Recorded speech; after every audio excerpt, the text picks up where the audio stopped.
160 سال پرانا congressional church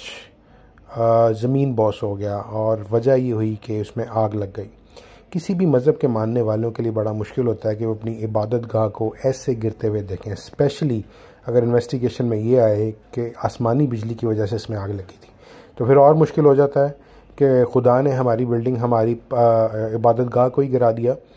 وہ اور مشکل ہو جاتا ہے ان لوگوں کے لیے۔ یوزلی جو ٹاور بلڈنگز ہوتی ہیں ان کے اندر الیکٹرک راڈز یوز ہوتے ہیں تاکہ آسمانی بجلی جو ہے اس سے اس کو پروٹیکٹ کیا جا سکے، پر چرچ کے ماننے والے کہتے ہیں کہ یہ ایک بلاسفیمی ہوگی، اور ہماری جو بلڈنگ ہے، ہماری عبادت گاہ کو اوپر والا بچائے گا، خدا بچائے گا، کیونکہ وہ ایک عبادت گاہ ہے، پر خدا نے اس کو نہیں بچایا جی۔ ریسنٹلی یہ واقعہ ہوا ہے، کافی ڈسٹربنگ، ادھر کے رہنے والے لوگ کافی ڈسٹرب ہیں، کیونکہ وہ سالوں سال ان کی نسلیں اس چرچ میں جاتی تھیں، اور آج اس چرچ آسمانی بجلی کی وجہ سے اس کے ٹاور میں آگ لگی، اور پھر سارے چرچ میں آگ لگ کے یہ چرچ زمین بوس ہو گیا۔